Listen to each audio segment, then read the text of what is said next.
Hello again, everyone, and we are in our final plenary session, a great roundtable with a keynote, then the conclusion of this BioMon Week.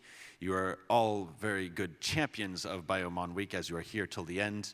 Thank you to those that had to leave for agenda obligations. Of course, you are excused, but we are having still a very good moment here this afternoon, and we're going to talk now for an hour about a program that has a great acronym, of which I know the exact words to it. They will not get me on this final day here with their acronyms. The Small Cetaceans European Atlantic and North Sea program, where we observe small cetaceans, marine mammals also, and how that can be a model of European cooperation for marine biodiversity monitoring.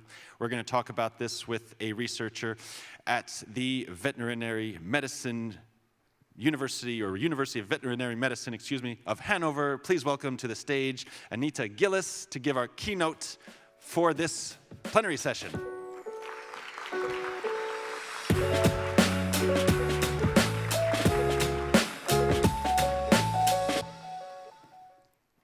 Yes, hello everyone. I'm very happy to be here with you.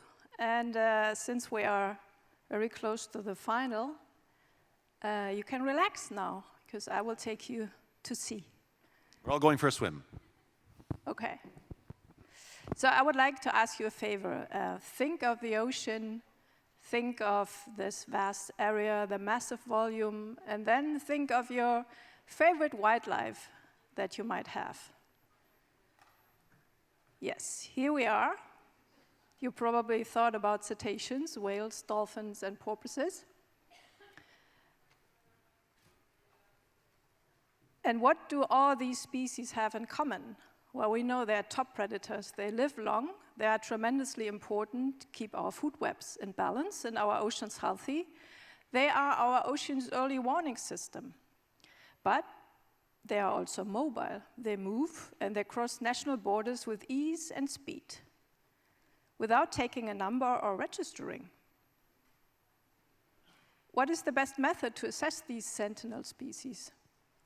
And also from which platform, also considering the large region we need to cover. What is the best protocol to use, and also importantly, who provides the funding, and how do we end up with a monitoring program, or maybe even a governance strategy?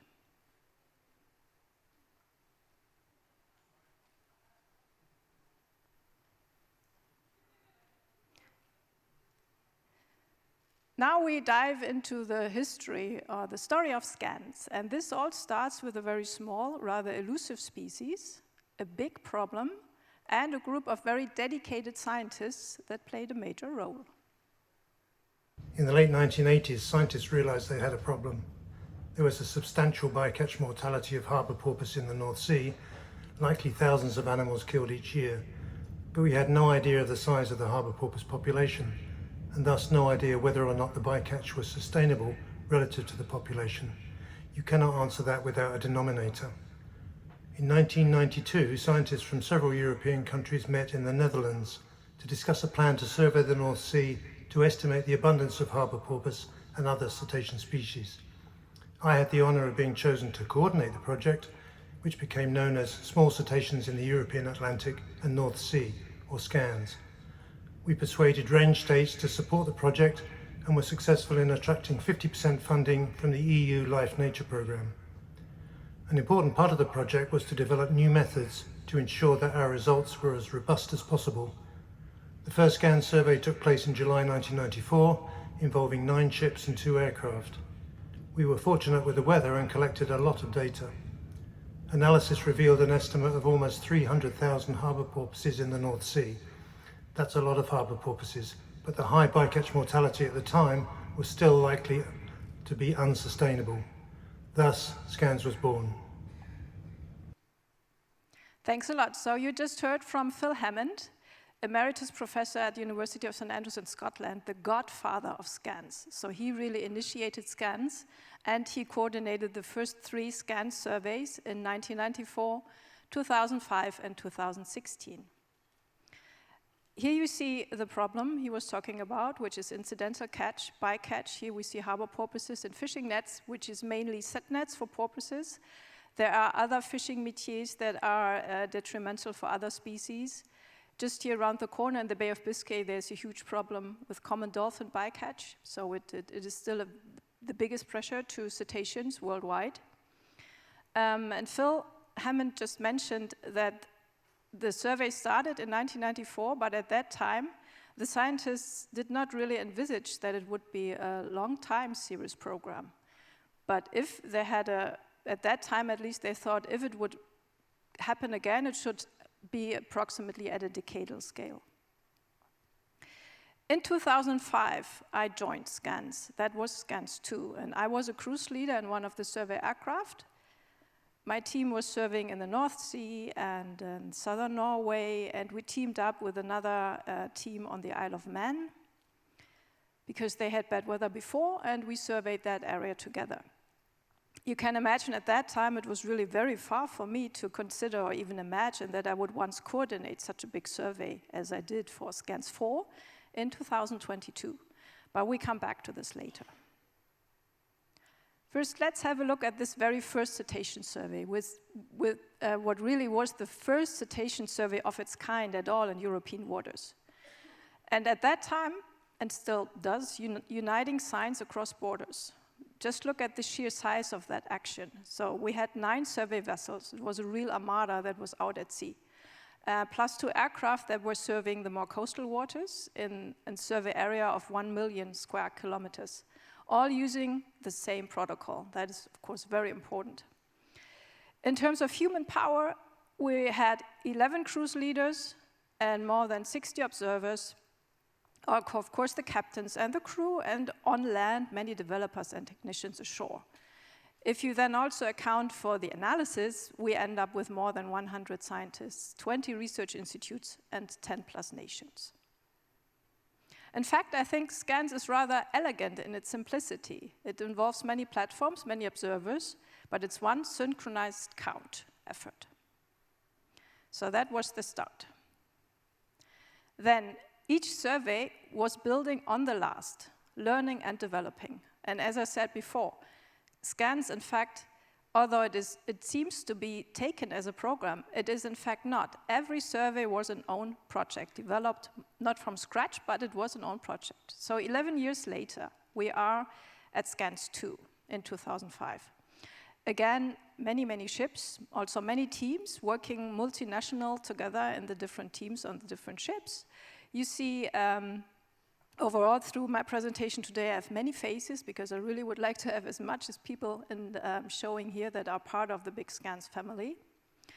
And in SCANS 2, we did a step forward. So we really developed new equipment, the newest things you can get. Although this now looks rather old, a lot of cables, a lot of buttons. That's not so good on a ship, but it all worked out fine. We had these cameras on top of the big eyes, which is you use on the tracker platform to track the animals a bit further away. So it was a huge development on the aerial surveys, but also on the ship surveys. With respect to the aerial surveys, a real game changer happened during the SCANS 2 project when Alex Hibby and Phil Lovell invented a method, the so-called circle back or racetrack method, that allowed one aircraft to behave or to operate as if it were 2. So one platform to behaving as 2 in 1, which was really a game changer because with that we were able to survey shelf waters more efficiently in a larger area at the same time. What we also had in SCANS 2 for the first time was the deployment of acoustics, a towed acoustic array that was invented during that survey or applied in a larger context. And what's also important to know about SCANS is that all the equipment that has been invented and the software and everything around can always be borrowed and has been borrowed away to other research institutes, and it was also the kick and the start of a help for many national monitoring programs that happened afterwards. Also for large-scale small sister surveys like the ASI, maybe you have heard about the ACOBAMS survey initiative in the Mediterranean and Black Seas that also learned a lot from SCANS. So it's really growing.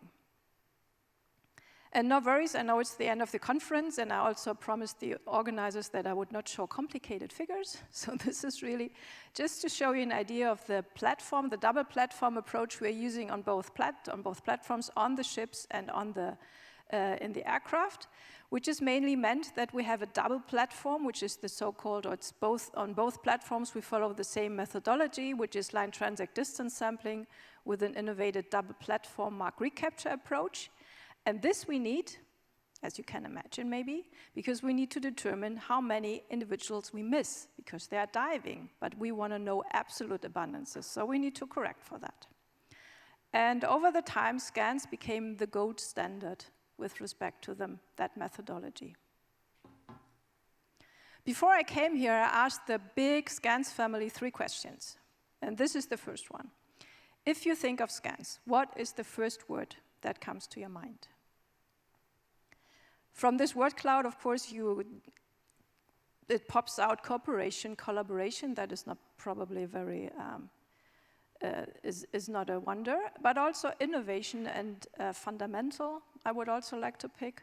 But really the cooperation and the collaboration is key to the success of scans. And also that the teams started from scientists, or to say scientists started the surveys and they still keep running the surveys, they keep knocking on the door of governments every time a new scan is about to happen. And it's really a bottom-up driven process. Then this is to give you an idea about the regions we covered now along these nearly 30 years of surveys. In '94, the primary focus was on the North Sea and the Celtic seas, but then already in scans 2 and with the offshore bit CODA, it was very much enlarged to also then include Spain and Portugal.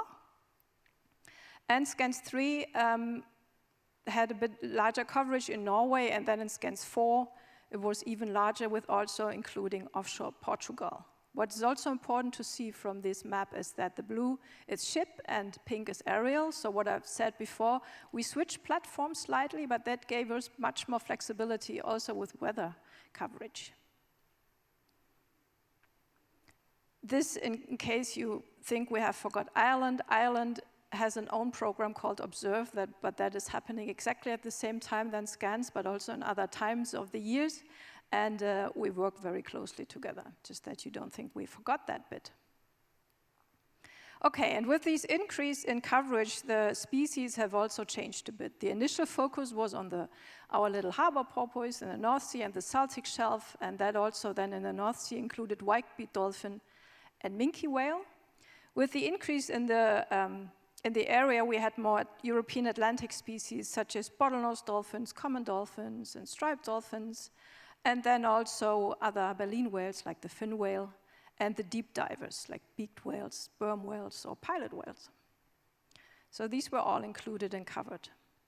Then, as I promised, scans 4 happened in 2022, and that was time for me now to step into the very, very big shoes of Phil Hammond. So my first scan survey that I coordinated with a really great team of supporters from all over Europe.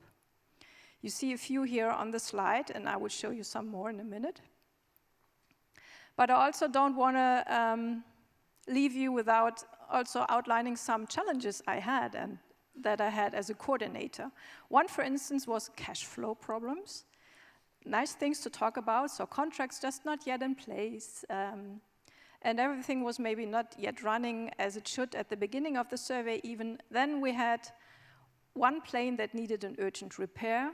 Unfortunately, 22 was also the war came to Ukraine, and that also had a huge effect on the global delivery chain of goods, and that also means the spare parts just wouldn't come that we needed for that aircraft.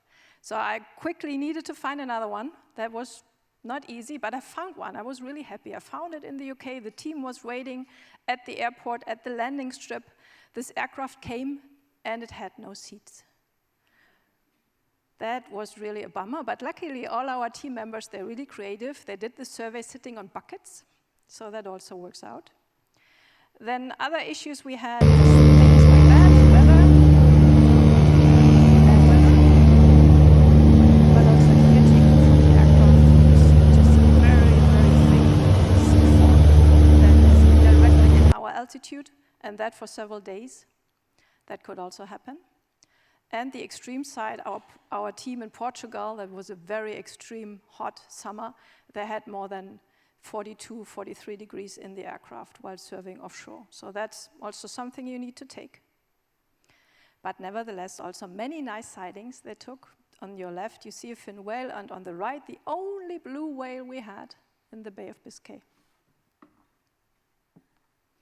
Then I asked the SCANS family, what is the key scientific achievement? Abundance, of course. That's what we were set out to estimate. Remember the denominator that Phil Hammond has mentioned, and this is important, it is absolute abundance for populations. And that is what we need, population estimates. With this, we can estimate time. With this time series, we can estimate trends. We can assess how the populations are doing.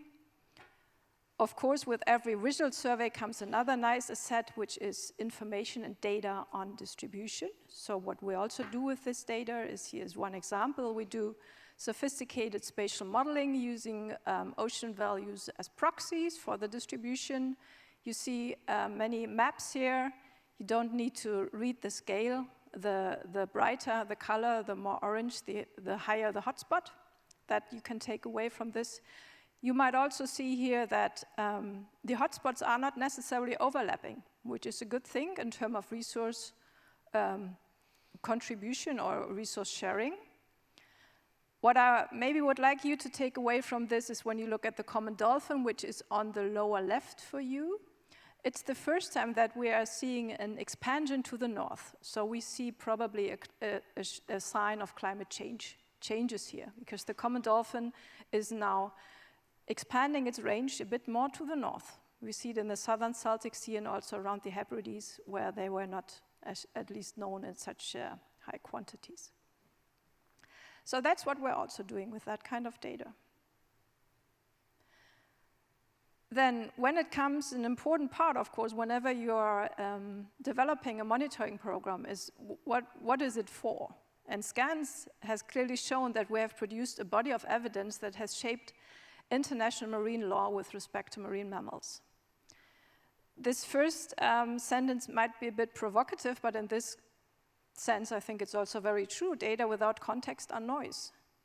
But SCANS data plug into the real life decisions. We have direct policy links to the regional sea conventions such as OSPAR and HALCOM, ASCOBANS, ICs, the IWC, especially the recent quality status report of the oceans health of the Northeast Atlantic, the QSR from OSPAR. The backbone really was the SCANS data. The same for the HALCOM HOLAS 3, at least in the Belt Sea area for the harbor porpoise. And the data also serve the requirements that the EU marine directives need, such as the Marine Strategy Framework Directive or the Habitats Directive. In fact, in the 80s, remember what Phil Hammond said about the bycatch problem. That was also the time when the discussions took forward that finally then end up in the Habitats Directive. So should we continue monitoring? Did I already tell you that next summer we're doing SCANS 5? So yes, we probably should, and we need. Why? Simply because things change. It's as easy as it is. Our recent pressures in our Anthropocene ocean urge us to continue monitoring. We have a changing environment. The environment has always changed, but now it's driving steady, accelerating shifts across our ecosystems. We have evolving human impacts, although whaling has decreased, but it has given way to bycatch, to entanglement, ship strikes, collisions. We see widespread habitat degradation in our oceans, including noise pollution, but also chemical pollution. So we need to track the population responses. And this is why we're doing ongoing monitoring, to allow to see how the population change over time and what these changing pressures mean in real time. Then I thought about, what about if you folks are thinking of inventing monitoring programs, is there anything else? And yes, there are actually really tangible side benefits if you think about it. So one, for instance, is academics and education. These huge body of data support student teaching and academic curricula from all kinds of levels, bachelor, master, PhD, it's for the next generation. And we always also have students in our teams that we then bring further. Then we have reusable data sets. We have real-life data sets that are collected and also curated, and they become reusable, of course, for all kinds of benchmarking or meta-analysis, whatever you need a good data set for. We have developed free and open software, not only the fields data collection protocol, which we share among all national or all countries that are surveying for the same cetaceans, for instance, so we can also have the same data output from national surveys, but also all analysis methods. You might know Distance, which is a huge program and supports all wildlife assessments worldwide. SCANS clearly supported also the development of Distance. And given that we are always so creative in finding new methods, it's also a stepping stone to innovation. For instance, the SCANS towed acoustic system evolved into PalmGuard, that maybe a few of you knows, which is now used by thousands of researchers worldwide. We tried eDNA on the ship surveys, and now we need to think, how can we go digital with the aerial surveys, which is quite a challenge, I tell you. Then lastly, that was the last question I asked the SCANS family, but that's a very important one. What did you personally find most rewarding from being part of SCANS? Collaboration, team, amazing, great, contribute, effort, and I think that says it all. It's a science as team narrative. And what is very important about SCANS is that it's a huge individual motivation from individuals, but in fact many individuals. And there's a core team of scientists from every country that is always ready and that puts all effort and everything they have every 6 years to knock on the doors of the government saying, okay, now we need funding again, we need to start again. And they also distribute that kind of spirit and values to the next generation. And that really keeps SCANS driving, although it's not a program, as I said. Okay, and with that, I have some more team actions to share. And I show you some more of the great teams we had throughout the time. On the ships, you have a very huge from Spain. In the aircraft, these are all the team members, all the 8 aircraft we had for SCANS 4. And I also brought you some nice impressions from France. So you see how nice you have it here from the French team. And the many people we need to thank, they just do not fit on the slides. Well, I put up a lot, but it's many, many, many more observers, captains and crews for all these nearly 30 years. The many scientific partners we had, some have changed names, so these are the most recent ones, even over time. A huge thank you to the MegaMar team from IEO CSIC for the nice videos. Then, of course, the funding support, which are all the governments across Europe. For the first 2 SCANS surveys, we also had a co-finance from the EU LIFE program. And I want to close by saying that SCANS, 30 years of ocean observing science, SCANS is really proof that when countries agree on a shared questions, even if it's as simple as how many cetaceans are out there and where, they can come to answers that none of them can generate alone. And that is shared regional cooperation, and that is foundational and not optional. Thank you.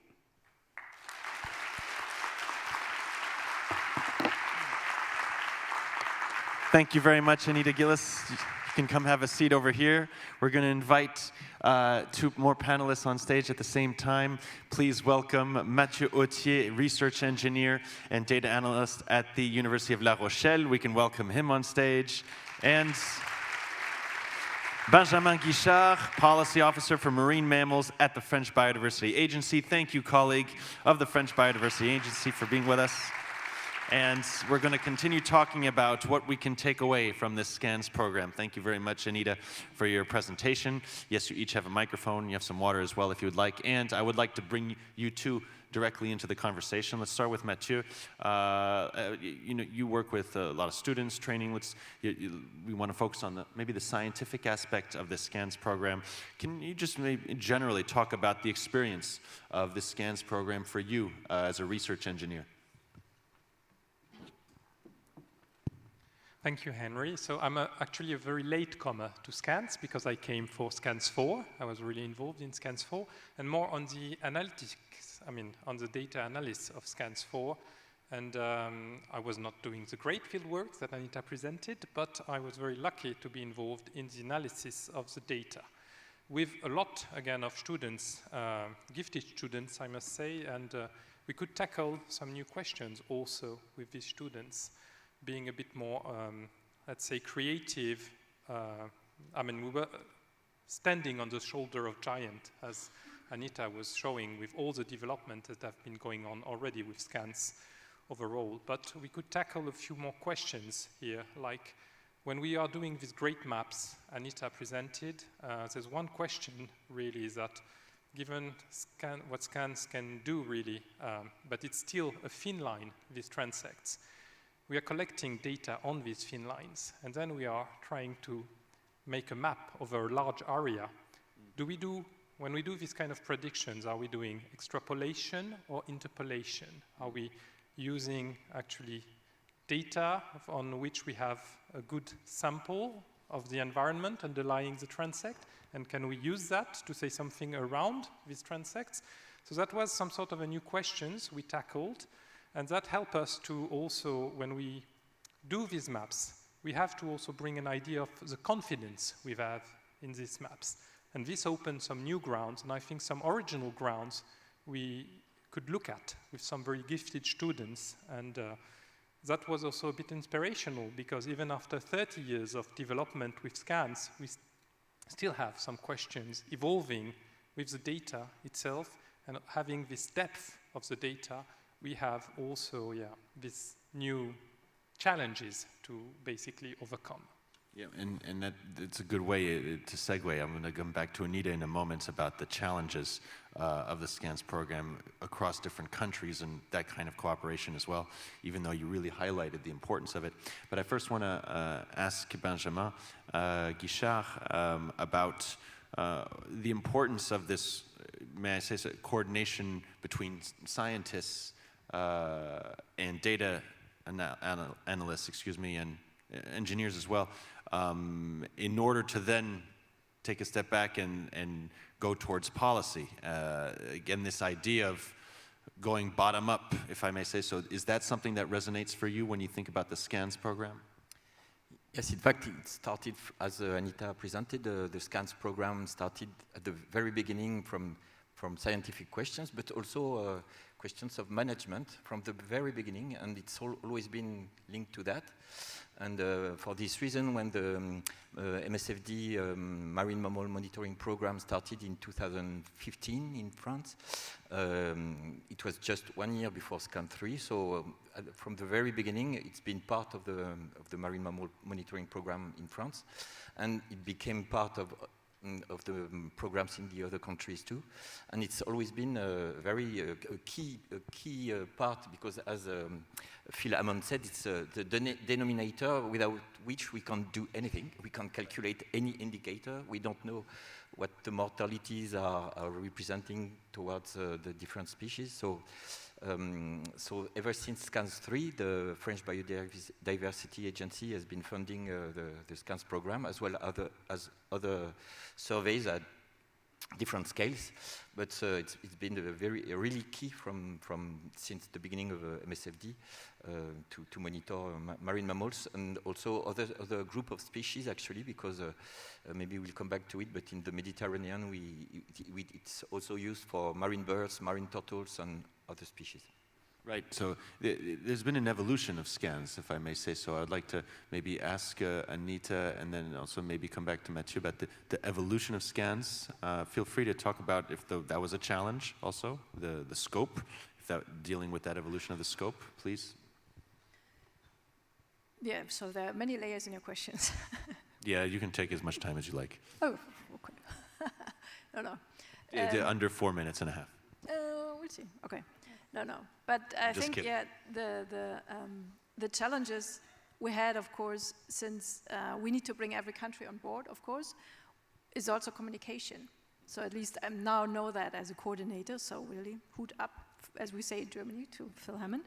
You need to be very close, not only to the scientists, but then also to the funding bodies, because you have many you need to deal with, and you need to be on the toes of them all the time, especially when you start maybe a year before such a survey starts, but then it gets closer and closer, and you really need to have action by action by action, so it's a huge challenge on that way. Then also what might be, what we can see also as a challenge is that the agenda of countries has also changed over time.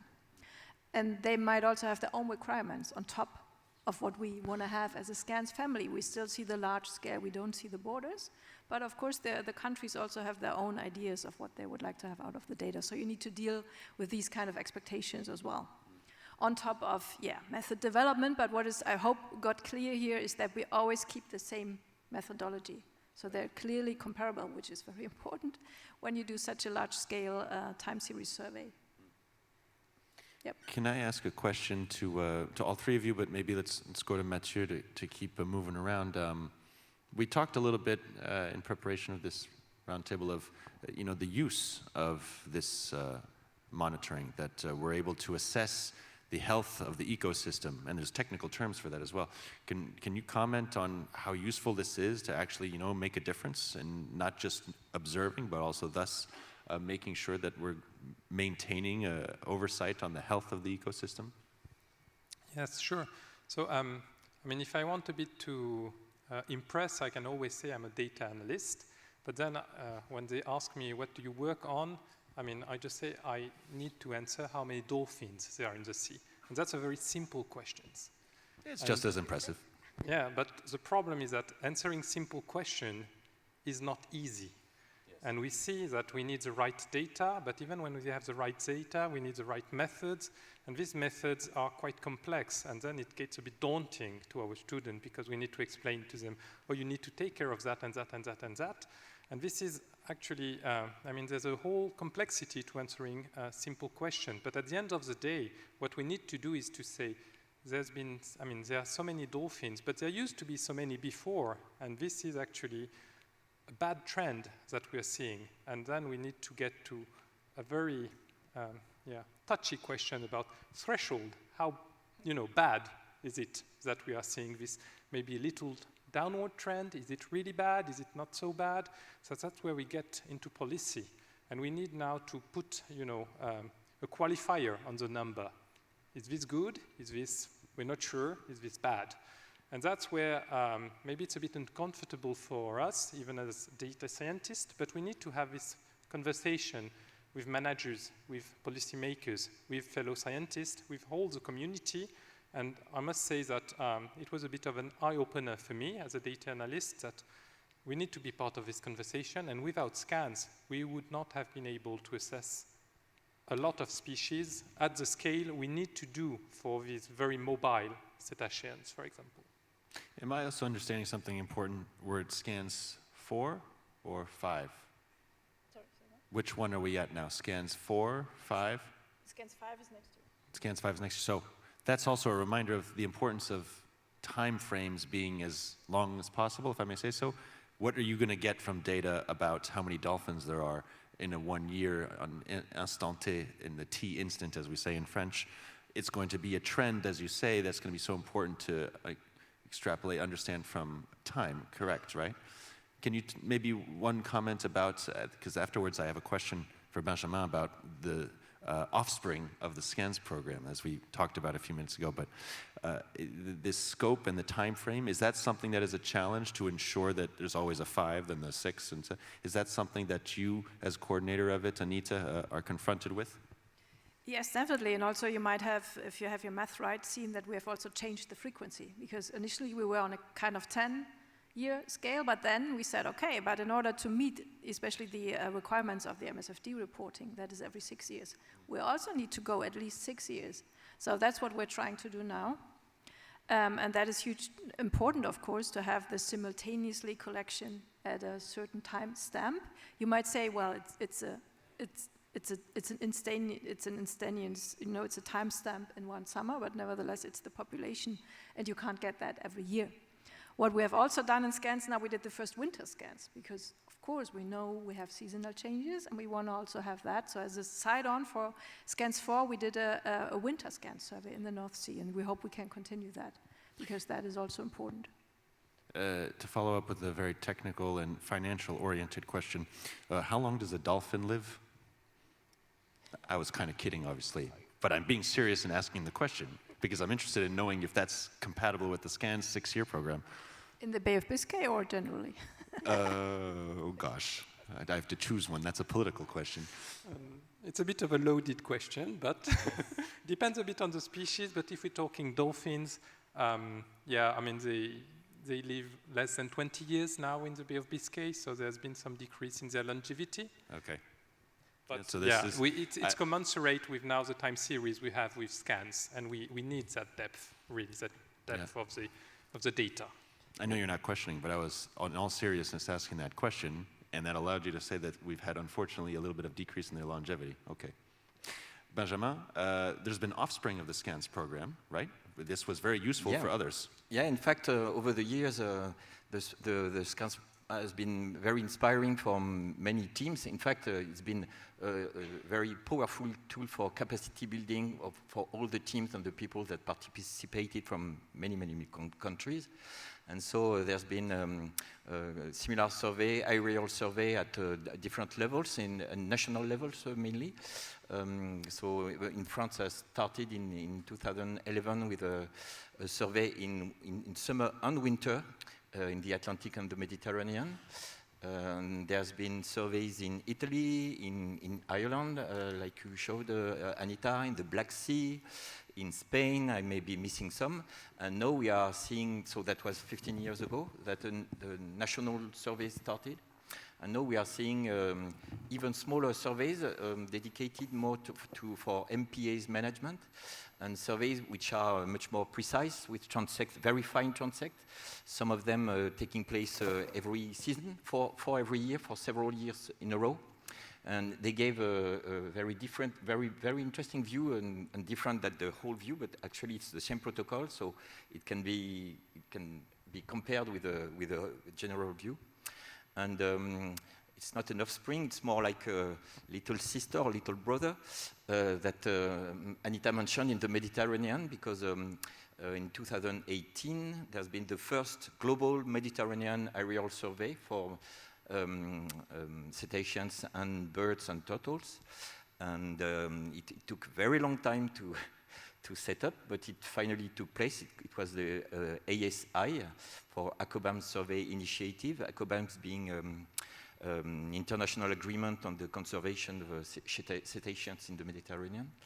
And I'm pleased to announce that the second ASC survey will take place in 2 months at last, and it will start beginning of July and survey almost not all, unfortunately, but almost all the surface of Mediterranean for the second time. Well done. So this is an example of how it has a very positive ripple effect. Hey, ripple effect. I didn't plan on that play on words. And so we can continue to navigate this roundtable or fly over it. Let's go to the room and have questions asked on this very concrete project. Yes, I think that's Eva in the front. Super. And we can go to Eva. Her colleague just on her left also has her hand up, so we're going to be pretty efficient here. In the same row, 2 questions. Thank you. Thank you. Dear speakers, and also dear colleagues, never in our history have humans had such a detailed understanding of the state of biodiversity. All of you are creating and standardizing and mobilizing and analyzing data like never before, and I applaud you and I admire your work, and it is really a technological marvel what we are doing. And yet, biodiversity is still in a steep decline, and the European Parliament is repeatedly rejecting expert recommendation, and it is a proven fact that we are not going to reach the 2030 biodiversity targets. Look, I understand that for many of you, biodiversity monitoring is your livelihoods. As for some of you, it's your life's work. But if the political landscape doesn't change, that means that the main use of all your dear camera traps, all your audio mods, all your eDNA samples is to see in the highest revolution known to human history, to see biodiversity disappearing right in front of our eyes. And my point is, we have a lot of data, and we know the problem, and we even know the solution. But much of your data has been crystal clear since long before I was even born. And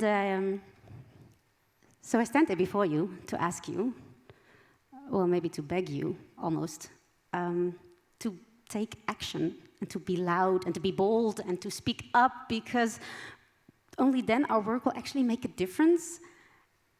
And I just so intensely feel that we are on the right side of history. So, thank you.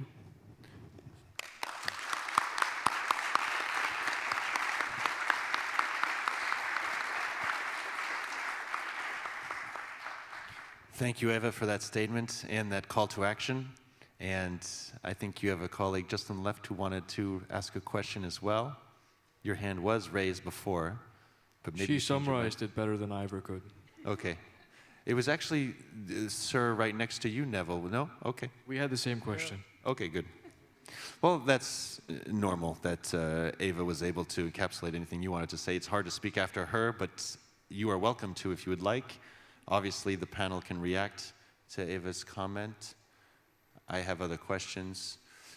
Yes, thank you very much, all the way up from the top left.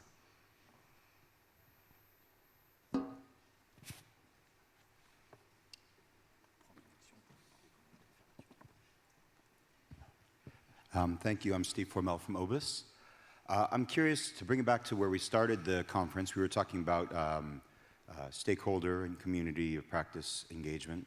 And I'm curious if there, I don't believe you mentioned any sort of element about the SCANS program where really getting into the public engagement and therefore perhaps fostering the public voice in support of conservation and proper management of the ocean.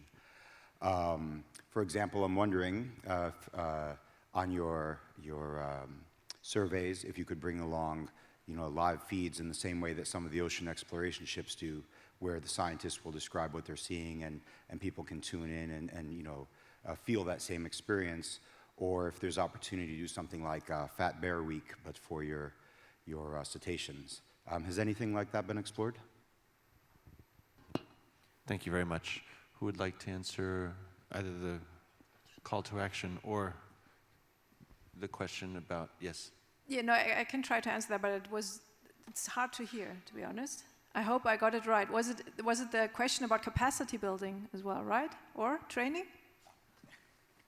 I was going to shout, but I will just speak louder here. What efforts have been made to engage in the public through technologies like having a live feed of your surveys so people can watch and be there with you, for example? Engaging the public thanks to the technologies and methods that you have observing. For example, a live feed when you're doing the observing. Live feed in the figurative sense. Feeding online, for example. Yeah, okay, now I got it. That's a good question. That's nothing we can really run in the small aircrafts we do have. And that maybe I can come back to one thing that I said, which maybe eventually goes in the direction which is going digital.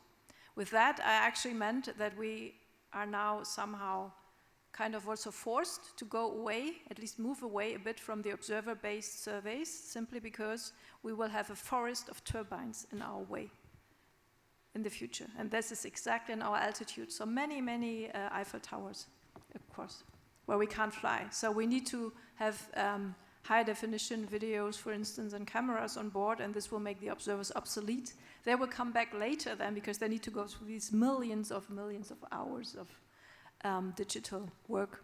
There might then be an offset of also having some people from the public looking at it, but honestly, it's also very specialized. You need to be a good species ID person to see something on that. But that's another challenge we're in now. to make that accessible, tangible for the general public. I think Benjamin wants to go ahead. In fact, of course, being very huge and scientific time-consuming programs, it's not always easy during the course of these surveys to have a part in public engagement. But there is some case where we can do it, and right now, at the moment, there is a similar program, a marine megafauna survey taking place in the French Polynesia called Rémois. It's the second time in 15 years, so I hope we see trends. But in this case, as you know, in Polynesia, it's archipelagos of thousands of islands. And so each time the teams on the planes are on a different island, they take a relation with the public. They make public conferences, and they go to the schools, and it's a really powerful way to link the Polynesian people to what's being done in their waters, in their own sea. And it's really working very well. It worked well the first time, and it's even better now that there are in Polynesia and in all France a program to engage the scholar public for protecting the sea. And so there are some school marine protected areas, and the ones existing in Polynesia are really excited by the program that's going on. It will be finished next week. Great. That can allow me to, in talking about how, once again, it's inspiring other work elsewhere. Matthieu, to respond also to the call to action that was said a few moments ago, do you feel that students that you work with today go into this type of research engineering, data analysis with kind of a dual hat, if I may say so? I want to learn, I want to be specialized, I want to develop the expertise, but I know that maybe my responsibility is also to speak out and make a step towards the general public. Is that something that you feel? Is it something that you encourage students to do, or do you have to be careful with that because we are in, unfortunately, dire statistics and pretty negative signals nonetheless? I mean, it's a very good question. It's something we have to be very much aware of which hat we wear when we go to a forum to discuss. And I think we have several hats, and that's fine. But our main hat, and I'm talking mostly for me here, I mean, my main hat is to do good data analysis. And if I can stand behind those data analyses, and if I can say that this number is really robust against a lot of things, and this is really a number I can stand behind, then I will let this number loose into the wild. And then there are other who have different hats can bring this number forward to answer this call for action. But if I want to stay at some tables, I think I need to keep my scientific hat mostly. I am also a citizen. I have a lot of opinions on many things, but I need to be a bit more careful in which battle I want to throw all my might or my power in. Because you're legitimately implying that if you do, unfortunately, also society works that way. There can be, in certain spaces, it could hurt a little bit the reflection on your scientific work if you wear the other hat with a little bit too much hybridness, a little bit too much regularity, depending on the situation. And I'm assuming that's something that probably a lot of researchers maybe feel, correct? Well, yeah, I think, and it's a bit, I think we are touching on a broader question about overall the place of science in our society today, which is echoing a bit the place of wildlife in our society, and how the two are here a bit linked. But yeah, we need to maintain the standards of really good science, and I think scans is a perfect example of really good science at the service of societal needs. As Anita reminded us, it started from putting into context what was happening, what was the impact of human activities in the North Sea, and we needed the science here, and scientists answered that call in their science way of doing things. And we have also to be to hear this as a society, that the role of scientists is here, and that's where maybe they are the most efficient. They can also be a bit more vocal, but we need to be aware that we might lose some of how powerful our voice are if we overstep a bit too much here. Of course you can, Anita, and then Benjamin, yeah.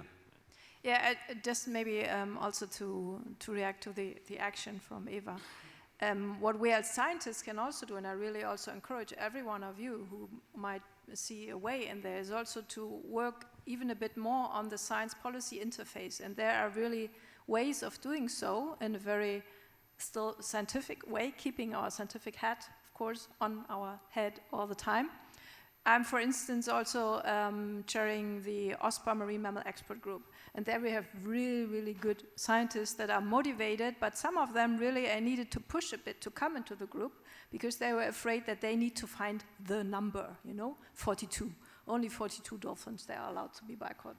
And we must work more into that direction. No, it's still proper science we are doing when we are developing these thresholds. But if we want to make a change, and if we also want to deal and serve what is, for instance, what all these policy needs, then we also must get a bit out of our comfort zones and support that. I'm going to give you the microphone in a minute. This just reminds me of something that I was stepping out of my role just slightly, because I will testify to an initiative that was done by a French news channel that decided to complement the daily weather report for one season in 1 year, then they stopped doing it, unfortunately, a report of migratory bird species, where they were at, and do that daily to try and get people interested in migratory bird species. That only happened because there was a collaboration upstream of scientists, engineers, non-governmental organizations, and advocacy groups that told them how to do it. Otherwise, they never would have thought of doing it themselves. So that's an example of this policy and science interface with maybe a third stakeholder, which is advocacy groups that can help to do that call to action. Yes, Benjamin? Yes, not having a researcher hat, I must mention that in France, at least, maybe in other countries, but in France, and maybe involuntarily, but some actions was taken because all the very good data that was provided by surveys, by strandings, and so demonstrated that the number of dolphin bycatch was too high. And this is why, actually, for the Marine Strategy Framework Directive, the good ecological status of common dolphin was not reached. And as a consequence, for the third year, this year, the fisheries were closed in the Bay of Biscay for 1 whole month during February. And even it's not perfect, it's a result of a very difficult compromise with the fishermen and many different stakeholders. But still, during this month, there is no bycatch anymore in the Bay of Biscay. So this is an action as a consequence of the surveys and excellent data that was produced by scans and other studies. That is a great thing to communicate on, if I may say so. Even though you probably have to take out a little bit of the nuance and say, instead of saying, well, it's a lesser evil, but at least we have no bycatch during this month thanks to this policy research work that was done. So congratulate you on that, amongst other good examples. It seems like, Matthieu, you want to rebound off of the comments and say something? No? Are there any comments or questions left in the room? We have a couple more minutes. Please do not hesitate. We had a great presentation, a great deep dive into monitoring small cetaceans. I very much enjoyed the variety and the diversity. Obviously, it's coherent, yes, of the different species that we've talked about indirectly in these panels, and it's fantastic to be able to have that diversity. A hand up there, maybe that'll be our last question, but if there's another hand up that goes, we can do it quickly. Yes? Thank you very much. Great presentations and good questions and good discussions. And my name is Gilles, and I'm here with a few different hats, including the European Citizen Science Association. So in response to some of the questions and some of your work, citizen science can do a lot. We've seen it in a lot of different presentations, so thank you, and you have all talked a lot about citizen science. quite a lot of it has been about contributory citizen science, where you go out, you ask for data from the public, they provide it, and you go and analyze it and do everything with it, which is great. There's also the other type on the other side on citizen science, which is the more community-based monitoring. And this, I think, is one of the answers to some of the questions that you're asking. How do we get the public more involved? And how do we actually change things on the ground? And we do have the research showing that community-based monitoring leads to quicker action on the ground at the local level. Not at the global level, but locally, if you engage with the local communities and you get them involved in the monitoring and in the change, they can change really quickly. If they can see that, oh, we're catching too many fish or we're having too big a bycatch, they will change. Engage with the fishermen, they can change how they do things. So I guess from here, an invitation from our community of practice in citizen science. Please do join us. We do have a working group on biodiversity monitoring. We do have conferences. The next one is going to be in May, early May 2028, so nicely dovetailing into your own next conference, I think. So please have a look at citizen science, because it can actually help you a lot, I think. Thank you very much. Yes, you can definitely show your appreciation and approval. Should we have stakeholders in economic sectors participate in the biomonitoring discussions? I'm not throwing anybody under the bus in a difficult situation, making a political decision on stage about inclusion of other stakeholders, but it seems like at least you mentioned it, Benjamin, that you work on this kind of cooperation as well with the economic stakeholders. Is that something that you think would be favorable? Yes, for sure, because in fact, the closure of fisheries that have been taken for 3 years won't solve completely the problem. And if there is not a discussion and solution that are found with the fisheries sector, we will never solve the bycatch problem. So clearly we are working with them. There are programs going on with them with cameras embarked on fish boats and so on. And we hope that this way we will succeed to solve short term, hopefully, the bycatch problem. And with regards to citizen science, actually, they are part of the different surveys that are taking place for marine mammals and specifically for strandings. More than half of the people that are going on the beach to measure, take pictures, take samples of the dead dolphins, which is not very funny on a rainy Sunday morning, but more than half of those people are actually citizens and people that are working for the pleasure of doing it, strangely enough.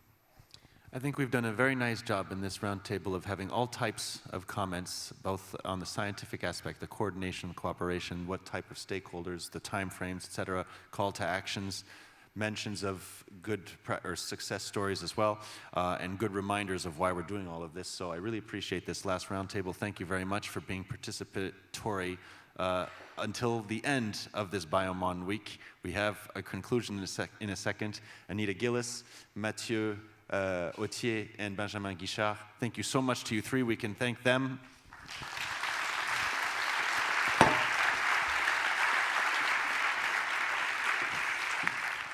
Ladies and gentlemen, please don't leave your seats, because we are going to invite onto the stage many people that you know very well now that have been accompanying us, organizing this event, And it is my pleasure to launch our conclusion. Yes, time to say goodbye, but we're going to take a few minutes to do so. I'm going to invite onto the stage our very dear Mathieu Basille of the French Biodiversity Agency. No need to applaud him. I'm just kidding. Mathieu Basille.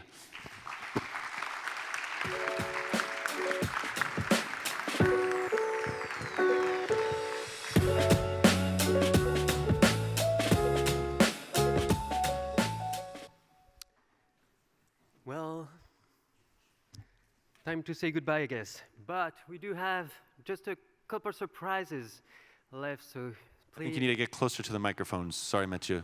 Just lift them up. Ouais. Yeah. Parfait. Un peu moins. Oui, voilà. Can you hear me well?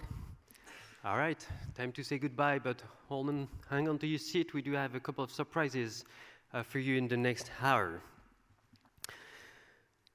First of all, well, let's not forget that we have the help, financial support from 3 French sponsors, starting with DataTerra.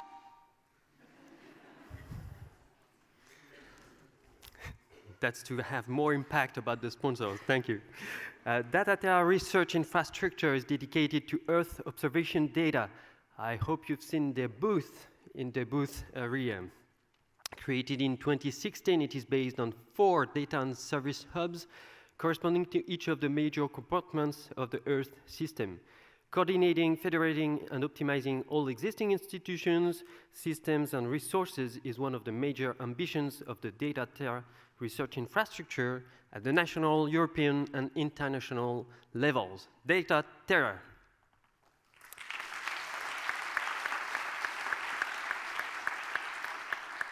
Thank you. The second sponsor is the very city where we're hosted, Montpellier Méditerranée Métropole. Montpellier Méditerranée Métropole is the local authority present on a daily basis alongside its 500,000 inhabitants.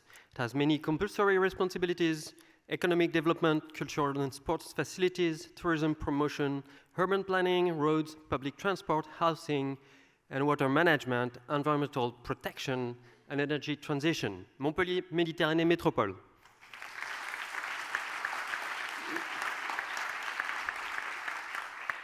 And our third sponsor, the French Museum National d'Histoire Naturelle, the Natural History National Museum, is a research establishment, educational institution, and museum rolled into one, a crossroads of knowledge with collections, laboratories, and a variety of sites open to the public. Its role to learn more about nature and protect it. The Muséum National d'Histoire Naturelle.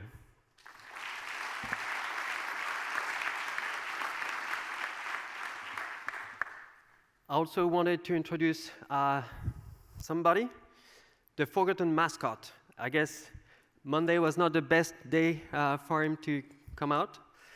Then on Tuesday, he got very shied out by all of you. So at long last, here is Flammy, our forgotten mascot.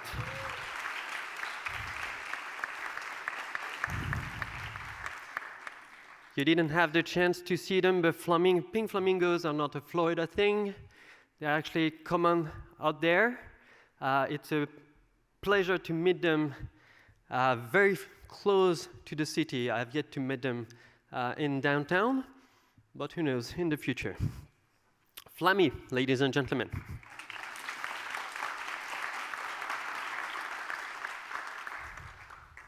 Boring stuff again. If you haven't done so, please empty the booths and posters before 5 o'clock, so you have very limited time before they wipe out the entire area. Before you leave, also, leave your badge holders and lanyards at the welcome booth. The one reason we're asking that is that we're reusing them as long as they're still usable. So please don't leave with them. Keep your badge, put it on the wall in your office or something. Give us the badge holders and lanyard back. Thank you very much. With no further ado, I'd like to welcome Petteri Vihervaara from the Finnish Environment Institute, SYKE. He's also the leader of the monitoring work package at Biodiversa Plus. Petteri, please come on stage. Petteri will give you a few concluding remarks.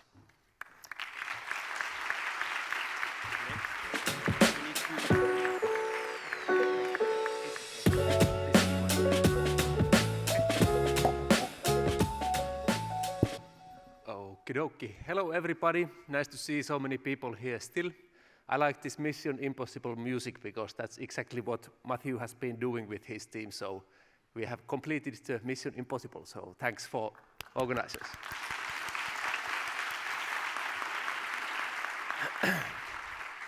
So it has been my pleasure to be following how this conference has been emerging and developing, and it was, as Mathieu mentioned, one of these very first meetings where we gathered together with Mathieu, Gilles, and Michel, who is not here, to think about that we need something like that in Europe. And I've been going around different sessions trying to get the taste, the feelings, and understand all the discussions, how this first event is now ongoing. So some of the conclusions are here about this very first European Biodiversity Monitoring Conference, BioMonWeek2026. This is not about everything. I haven't been able to be in all rooms. I try to also discuss with colleagues from the Biodiversa and others who have been in different places, and try to get some of these catchy words and proverbs and discussions going around in different sessions. A few highlights. So orchestration was a word mentioned in several times, what is needed. So we really need coordination, governance, which are the most urgent needs right now. That was obviously something what was emerging in various different sessions and also in plenary discussions, panel discussions.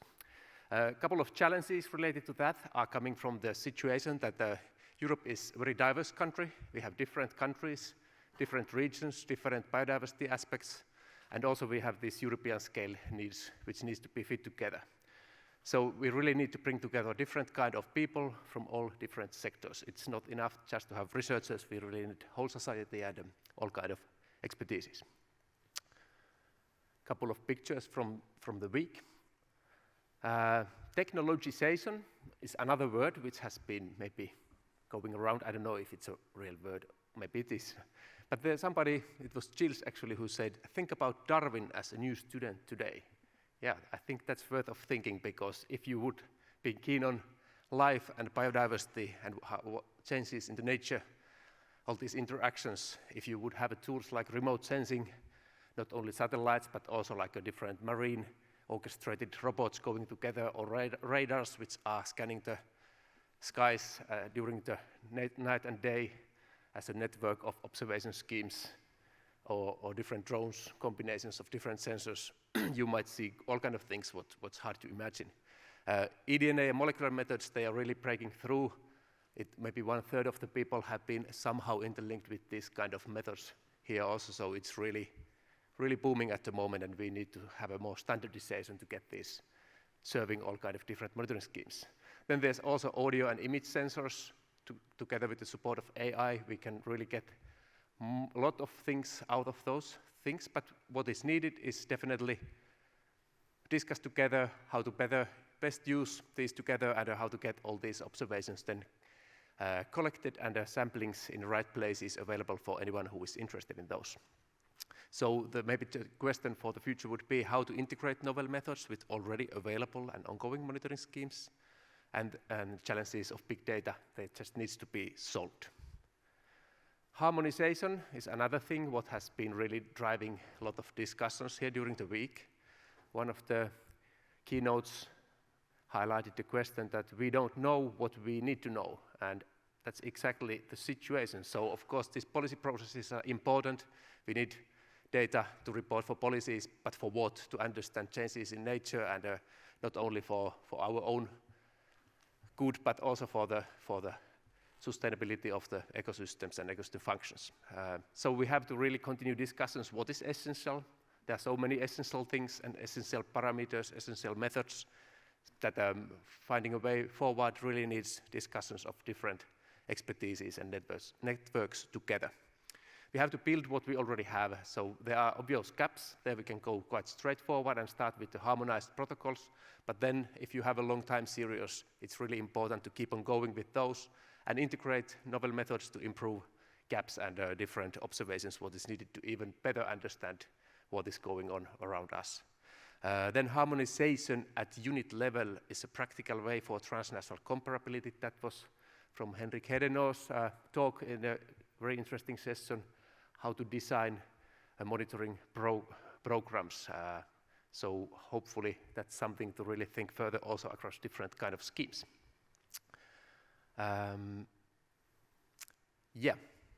Mandate and financing. That was yesterday, for example, in one of these discussion sessions emerging, and several other topics as well. Major challenge for long-term biodiversity monitoring is short-term or missing funding, and that's quite something what we have been found out during these 4 years of Biodiversa plus activities also. So countries really are bothering to have a sustainable long-term monitoring ongoing and funded, and this kind of challenges cannot be underestimated. So we really need to find ways how to make a more sustainable co-funding mechanisms to keep these kind of monitoring programs ongoing. It was also said that the best way to achieve goals is to start. There's no anyone else who could give a mandate, but member states and countries themselves, so everyone here. Connecting financial sector and monitoring community could transform co-funding models towards more sustainable direction. There was some sessions about this financing and the private sector. Hopefully that's something what is growing bigger in the future even, so let's continue this dialogue and try to even better connect with the monitoring communities, with the financial sector and other private sector people. Building the community. I think we are coming close to the end, and really the reason why this meeting is now happening here. So Beryl Morris from Tern phrased that social infrastructure and networks are more important than physical infrastructure, and I think that needs some kind of paradigm shift also, how, for example, European research infrastructures are thought, because the social and economic components and the people components are definitely worth of taking into consideration, and that's particularly for the biodiversity monitoring networks, which are really building on people collecting samples. So there should be new instruments which could provide funding also for this kind of constellations. Marine freshwater terrestrial all together for the first time here. I think that's also great achievement. So thanks also for those co-organizers from Marco-Bolo project and other marine networks who joined in the beginning for designing this content of the workshop and the conference. And society and private sector were presented also, hopefully even with a large amount in the future. And it was really great to see good presentation of European Commission, also national ministries here along this week. When I was a young student, I found one interesting conference in China. Unfortunately, didn't participate, that the motto of that was that save the planet and still having fun, and I think it's quite a good proverb, something what we have to keep up also, not to be too doomed, but still be trying to find these light sides of the biodiversity changes. Continuation. By building on biodiversity monitoring community, it takes time. That was said greatly by Aino Lipsanen in this previous plenary also. So Matthieu mentioned that this really has been just a start, and seedlings are growing now. So we really need to keep up building communities of practices and networking. And I really think that partnerships are the future way of transnational collaboration. Maybe they could be even extended for public-private partnerships in the future.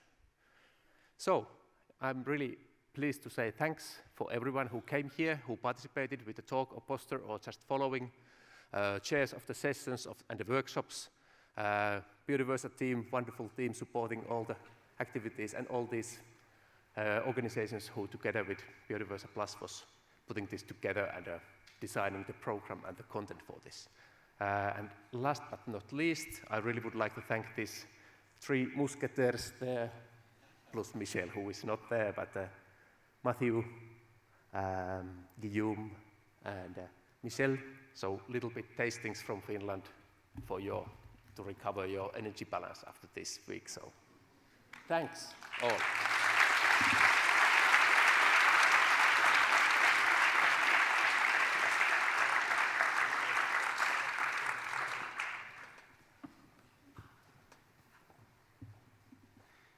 Thank you, Petteri. Our next sequence is this interactive feedback from participants. So we have two special guests from our audience that, if you don't mind coming on stage. Henry, would you take over, please? We have had the great motivation, and thank you for your time and your courage, Claudia Campanini and Hans Gardfeld, for coming up, and we're going to welcome them, we're going to encourage them.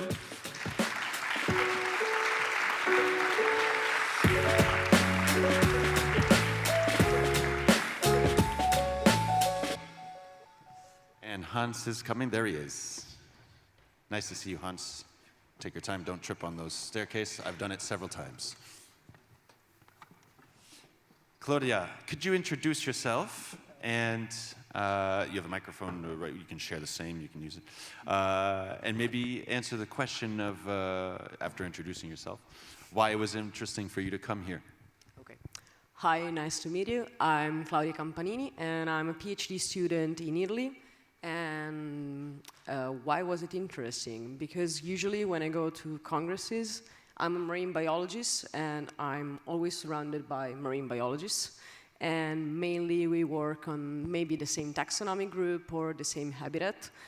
And throughout my PhD, I started becoming interested also in data management. And it is not, this Congress gave me the opportunity to get in touch with the data management community, and so I'm actually very satisfied that I got here, and I could also make some connections with people from other fields, not only marine biologists and not only researchers, but also from other sectors. Thank you very much, and you were most welcome. Same question to Hans. Can you introduce yourself, and what was the purpose for you to come here? Okay, my name is Hans Gardfjell. I'm coming from SLU in Umeå. I've been, contrary to you, I've been in this business for a little bit longer. I'm working with this kind of monitoring programs and monitoring for about 20 years.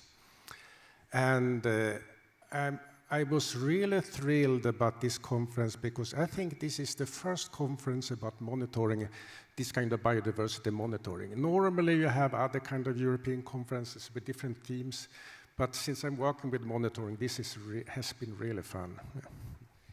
I'm going to rebound off of that in a few moments about the fun, because I think that was also very important in this conference.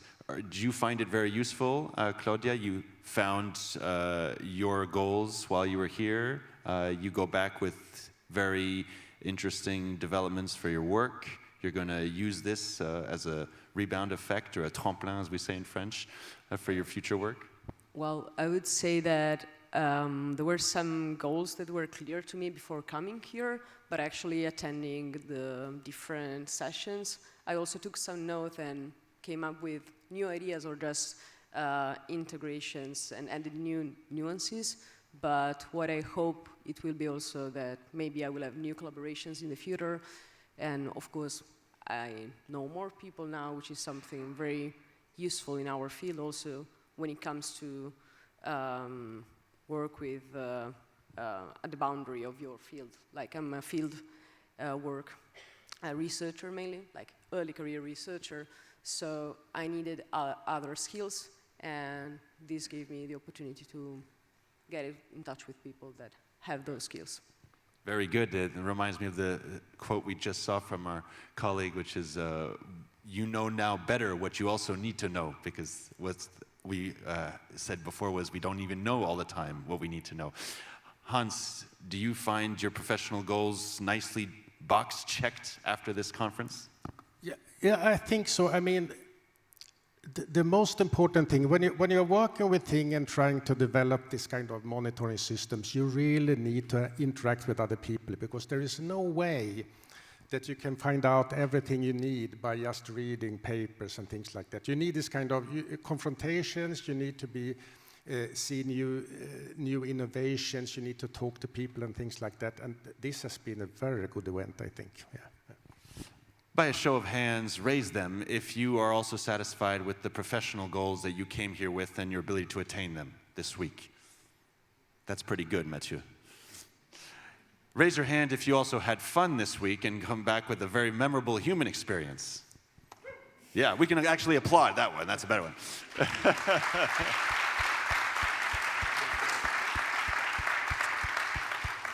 You agree with him? You had a fun time also this week? It was a pleasant experience? Can't complain. Can't complain? Yes, Hans? Yeah, I mean, I think everybody has heard, I think everybody here has been overwhelmed by the chatter in the rooms here during this week, so I think that's a good sign for a success, yeah. Very good. Well, thank you to both of you. Matthieu, do you want to ask them a question, or should we let them go enjoy the rest of this conclusion? That's great. Thank you, Claudia. Thank you, Hans. We're going to welcome them off the stage. I'm going to give the microphone back to Matthieu.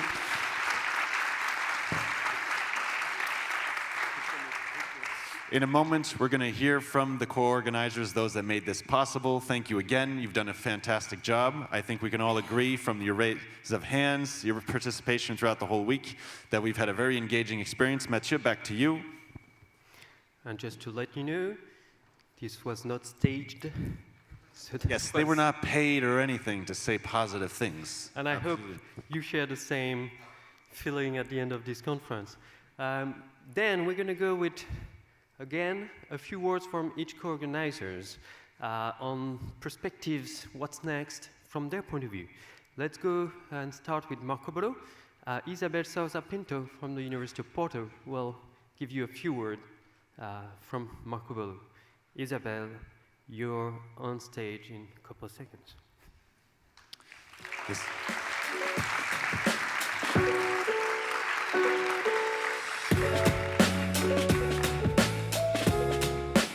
Okay, thank you. Well, I was given 1 slide and 2 minutes, so we were trying to see, I think, almost, I agree with everything that Petteri said. I think it was actually very good conclusions. We just like to thank all the speakers, the chairs of the sessions and everything. We thought was really a great conference. And also we'd like to give special thanks for Biodiversa for being the main organizer of all this, and we were very happy to contribute. And I think this was a great meeting for our community.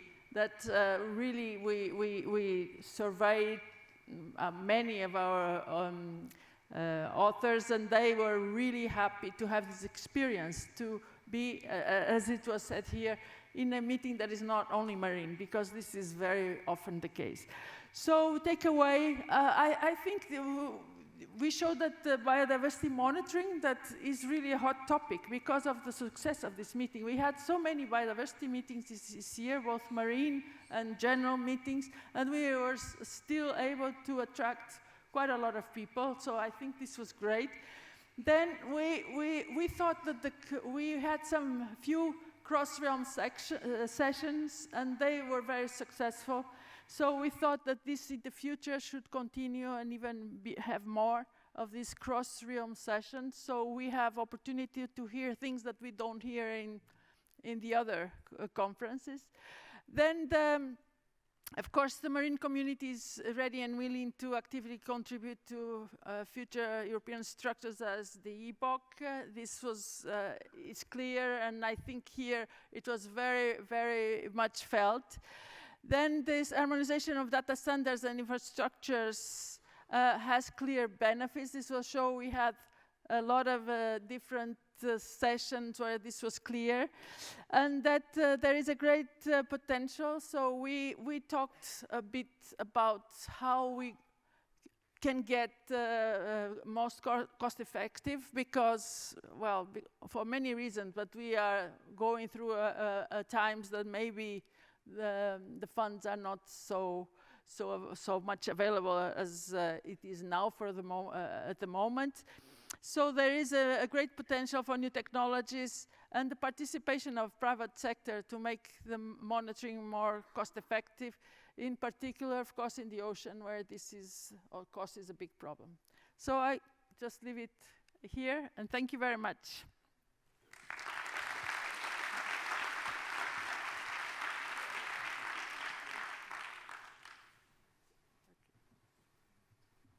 Our next co-organizer is GBIF, and I'd like to welcome Dag Endresen from the University of Oslo, and also node manager for GBIF Norway.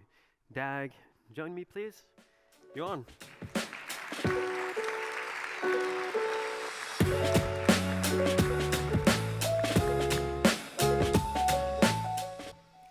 Thank you very much for having us. I can assure you that the nodes have been learning a lot. I can only second what the others have said, that there's nothing like face-to-face interaction over coffee. We've been learning how to adjust our services and talk with you with data publication needs.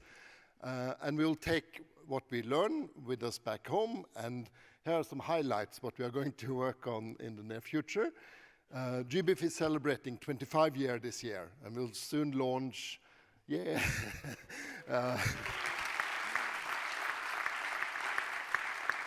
launch the celebration. GBIF France is already celebrating, launched the celebration of their 20 years, so yeah. And what we'll work on now this year is very much the next strategic period. So come and talk to us, talk to your GBIF node, and help us to adjust the strategic framework for 27 to 32. The work is already now started to set the priorities. So please help us and let your node know about your priorities so we can get on the strategic framework. Things we are working on is increased support by GBIF node, more concerted actions to support monitoring and other data publication across Europe. Important part of that is the new data model that support richer data formats and richer data that can support monitoring and other scientific purposes. We have launched the Humboldt extension for sampling event, which also is targeting particularly monitoring data. We have started to look at and will start to launch also biodiversity reporting data products and need your help to tune them and adjust them so that they are as effective and useful for your purposes as they can be. Thank you.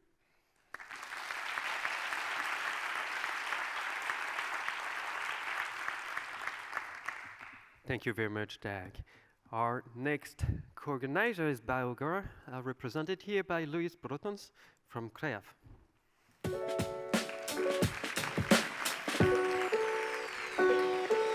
Thank you. Thank you all. First, I have to say that I'm very happy to be here today, and especially after 30 years of conducting bird monitoring in the field, to share the stage with a bird. Thanks, Flammy. This is really like something I was not expecting, and I'm very happy to that. After that, I want to thank the organizers, and especially Biodiversa Plus, and all of you to be here today and these 3 days on this kind of fantastic conference. I think it's been great to share with all of you and have this feeling of a community being formed in real life. I think I echo especially the words also from Petteri, that what we are witnessing here is something that had to happen, and it had to happen at some point. Everybody was waiting for it. It's not just that many of you were coming here to listen and to learn, and that's of course probably the case, but we are here with the feeling that there's something that needs to be done collectively. And I think that this is great, and I take this as a take-home message of the conference. And I think that these communities is what we need. I mean, I represent here BioAgra. BioAgra is the European project that is trying to work with all of you, with the Commission, with a lot of European projects, to mobilize all the information and the data that we have in biodiversity to actually help to develop and deploy the biodiversity strategy at European level. We need to make a much better work on mobilizing this information. And we need communities with that, and then BioAgra is creating these knowledge exchange networks to mobilize and help on this challenge. And one of these communities that we are actually coordinating from CREAF is the Monitoring Knowledge Exchange Network that's been participating with Biodiversa Plus and all of you here. And we have this common kind of objective now of coordinating, getting something done together. We have this kind of unicorn, and sorry Hugo, but the ebook, this kind of thing that everybody wants. Everybody's imagining that it's going to do very fantastic things, but still not there. So let's go for that unicorn, work together, all the European projects, Biodiversa Plus leading on that, our work also as BioAgra Science Service and the Knowledge Exchange Network, and work together on this. You will hear from us also in the next months in trying to mobilize and align all these pieces together, and then I think we need to use the boost that this Congress has given to the monitoring. So thank you very much, and I hope I see you soon, and you take home all these friends and knowledge, and then you use it at home for developing monitoring there. Thanks.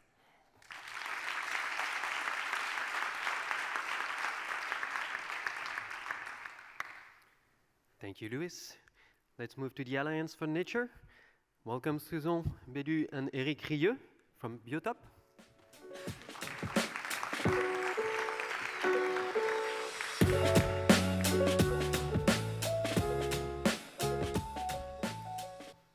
So I think it's Woody Allen who said, 80% of success is showing up. So this is to you, Eva, that today is when we start, and tomorrow is when we start, and the day after tomorrow is when we start.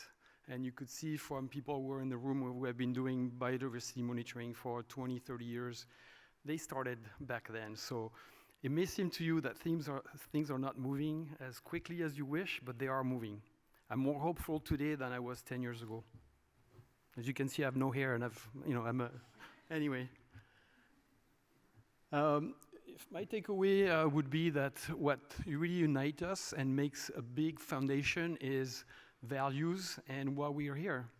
And it's really the passion for nature, our interest in doing good science, having synergies. I think it was Anita who talked a lot about collaboration that came out of the SCANS program. That word came up. And then the drive and the energy to do conservation and protection. That's why we are here. So biodiversity professionals in the private sector, we feel that we are really at the crossroad of public policies, government, research, and also the economic interest. I think it was also you, Anita, who said something about money drives a lot of things. We need funding to continue to do research and to have an impact. And I think the private sector can really contribute more. So our commitment for the next BioMonWeek is to bring more of our colleagues here. Yeah, thank you, Eric. Just stepping in as an alliance, we know also what bridging up community means. We know how challenging it is. And we would like to thank very much Biodiversa Plus for the great partnership done over already 20 years. It's a wonderful place to be in. So thank you very much for giving a hand to the private sector we are in to join this wonderful event. It was really inspiring. And we look forward to BioAgora development definitely for the future. Thank you very much for that.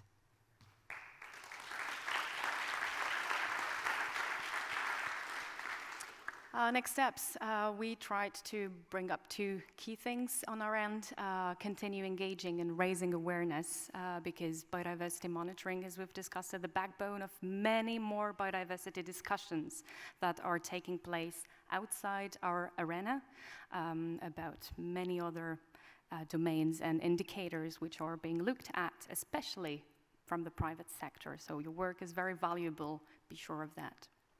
Break silos would be also a takeaway we strongly take. Between realms, of course, between sectors, of course, that's definitely going out of the comfort zone. I need to mention that. I think it's a very key point that we would go for a takeaway with it.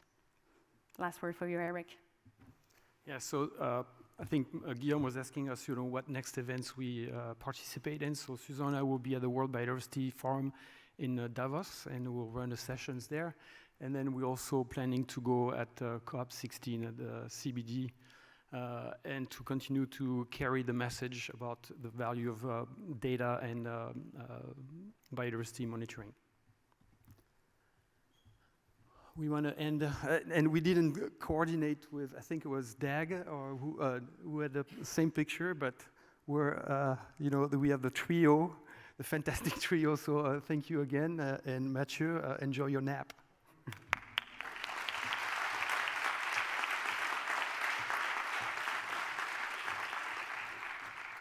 Thank you, Eric. Thank you, Susan. Now, Han Winkler for Biodiversa Plus. He's Senior Project Officer at NWO and our co-chair at Biodiversa Plus. I think Han may have a surprise for you. Let's see about that. Let's hope it's a pleasant surprise.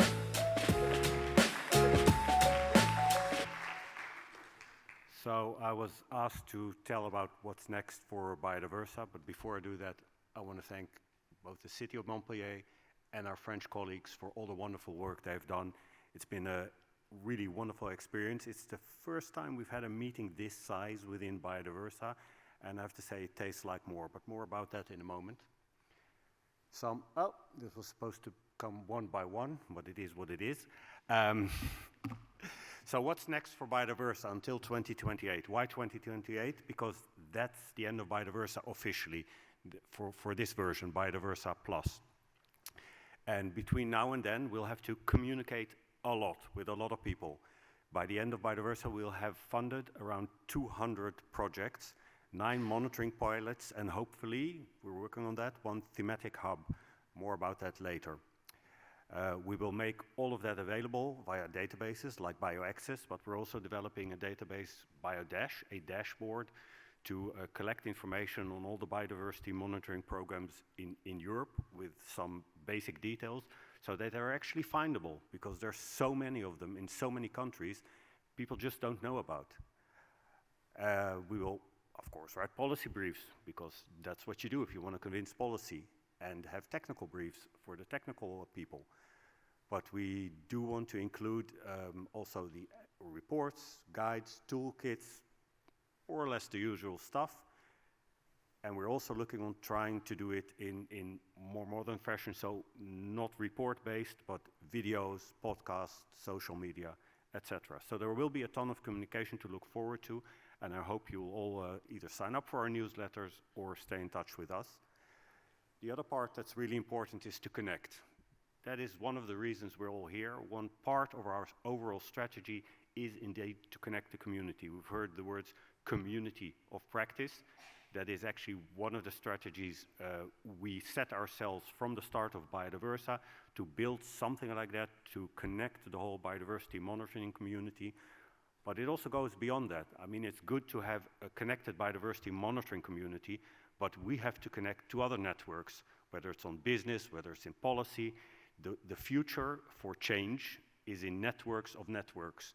So let's first build a good community for us for biodiversity monitoring, so that we can have more strength and a stronger voice in other networks. So we will connect to the scientific community, the biodiversity monitoring community, decision makers at all levels, and also work with international organizations, IPBS, GBIF, our valued partners, and also connect to the public, for instance, through citizen science, which is a very powerful way, as we've heard, to connect people to biodiversity. Most people don't really understand what it is, but once you start to explain it and you really try to connect them and show the diversity, the beauty of nature, people do change their mind. It does become more important for them. Now, aside from the communicating and connecting, we have one really concrete action that would be interesting for all of you, and that's in 2028.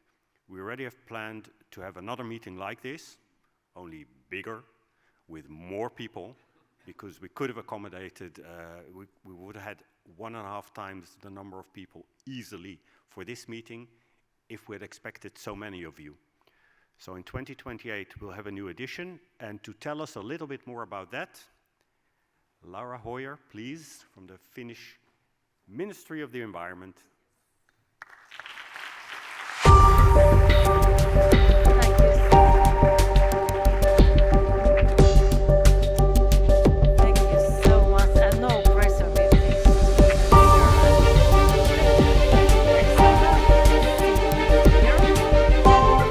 You can take up the dates, but it's not yet where it is. But maybe this picture can be a little bit hint. So where we are going to meet in 2 years' time, it doesn't look like Mediterranean Sea, I think. But please take up, so about 2 years, so half way through May. But maybe we'll tell more. So I'm very happy. Actually, have to say that many years in a row, Finland has been ranked as the happiest nation in the world. So in that sense, I can say, yeah, thank you. So I'm very happy to welcome you to Finland and to the city of Turku. Well,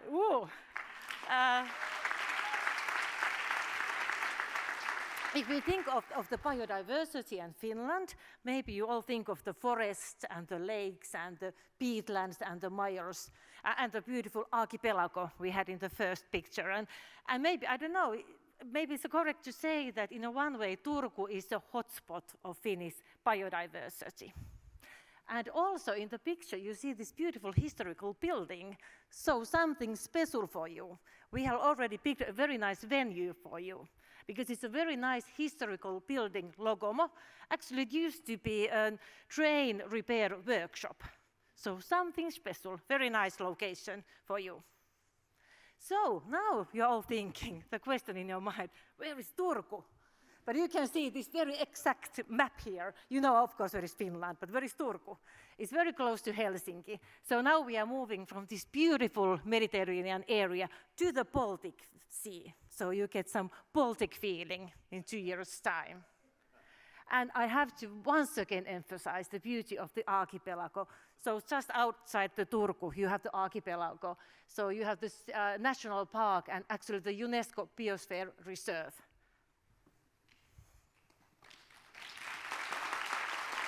And then, looking at this, it's not a flamingo. So see you there, and maybe you will have a chance to find a new unknown species to science, but this is going to be a mystery. I'm not going to tell you, you have to come to Turku to see it, but I tell you, it's not a flamingo. But please come to Turku and find more.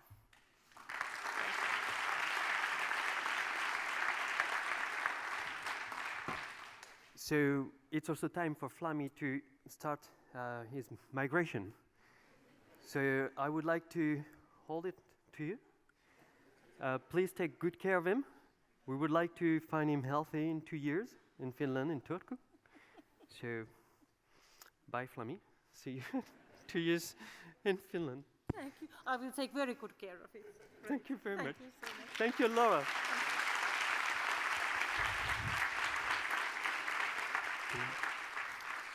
I saw that correctly. We just put an invasive species into Finland, right? Is that what we just did? All right, fine. I thought we were supposed to help biodiversity here. That's fairly similar to Flammy in 2 years, maybe. If everybody has your energy, madam, we see why the Finnish are the happiest people on earth. I would like to welcome for a couple of words Gilles from the European Commission, DG RTD. Please take a moment, maybe for concluding remarks.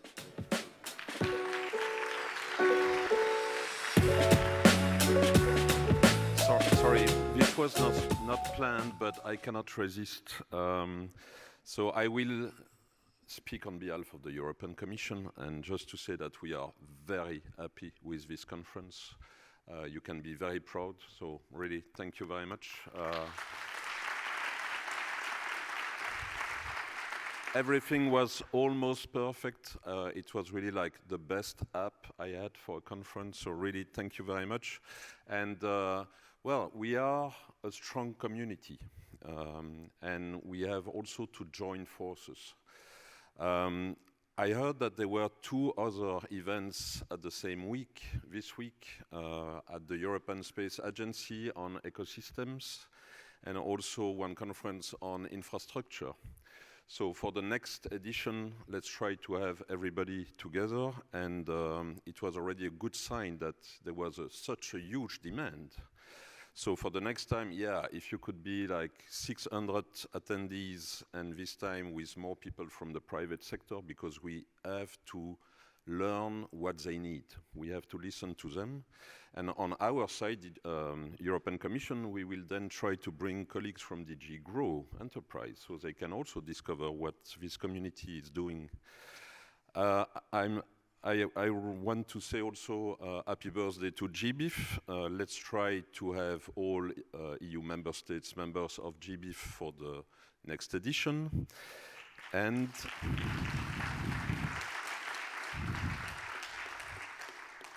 I noticed that there is also another birthday today. It's Mr. David Attenborough, just turned 100. today.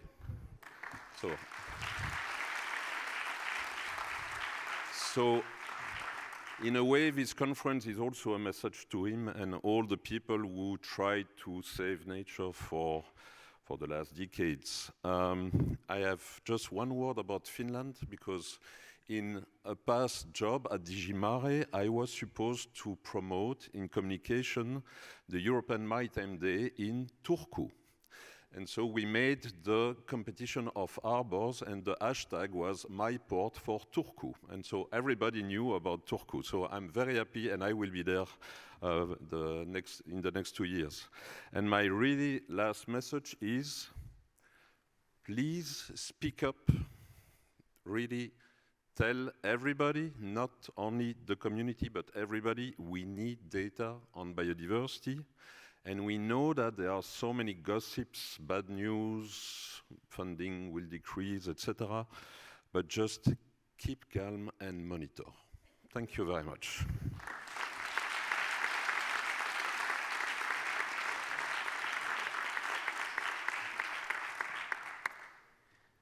Now it's near the end, but it's not really fair that I take so much praise and light today. So I would like to express that this would not have happened without a lot of people. So I would call many, many people that helped making this conference such a great success, starting by the organizing committee at the French Biodiversity Agency. That is Marie and Guillaume. Please join me to applaud them. Marie and Guillaume, come on stage, please. Marie and Guillaume.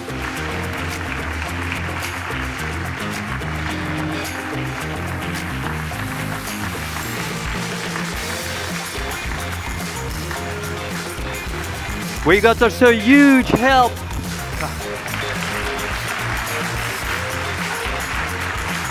We got also huge help from the comms working group. And some of them are here tonight. Please, Fong, Bérangère, Mathilde, Petter, Eric, come join us on stage as well. Join me to applaud them. The comms working group.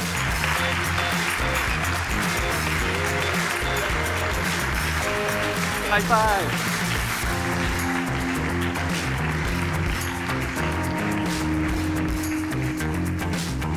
We got also a lot of help from Biodiversa Plus operational team. Iris is here, Nadia, Tatiana, Susanna, Violaine, come on stage as well. They deserve a round of applause just the same.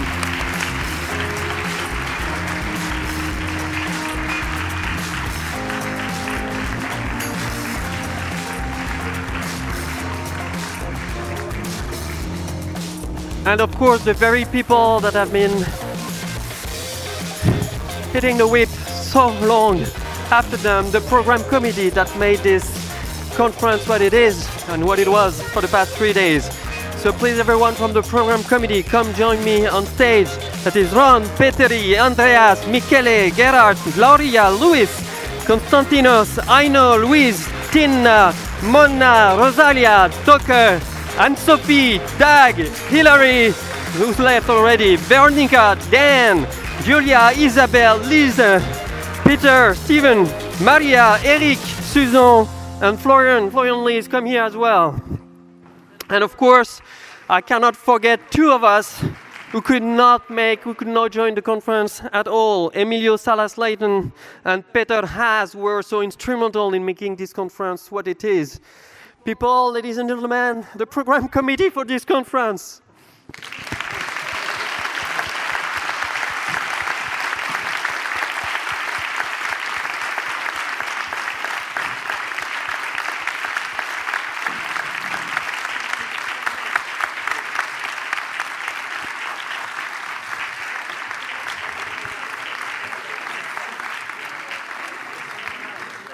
Just don't hesitate to take pictures. We would have had everybody on stage, except we were told that it might not hold, so we didn't do that. But go ahead, Matthieu. More people.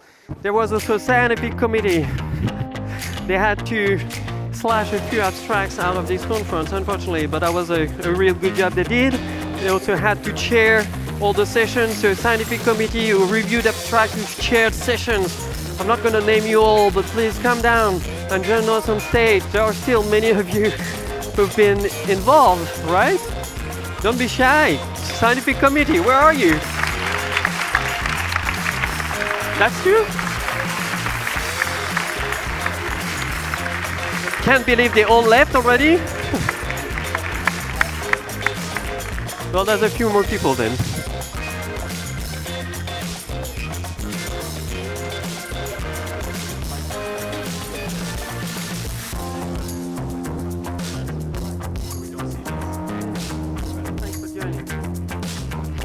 And with this, I guess it's really time for us to say goodbye. You've been wonderful. Well, thank you so much to attend the BioMonWeek 2026.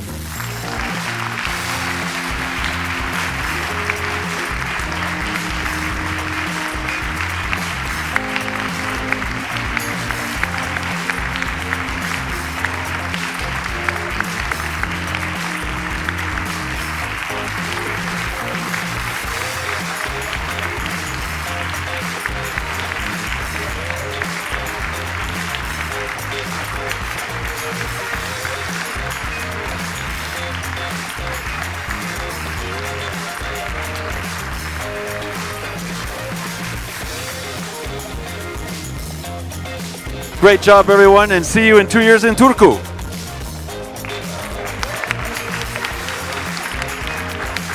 Oh, we're not done. We never finish here in Montpellier. Let's keep going, apparently. No, we're not keeping going. Just a small token of our appreciation for the French team. I was told this was smuggled out of Finland, and it's made not very far, or available not very far, what was it, from where we're going to have our next meeting. So enjoy for now. And if you want more, you know where to find it. Thank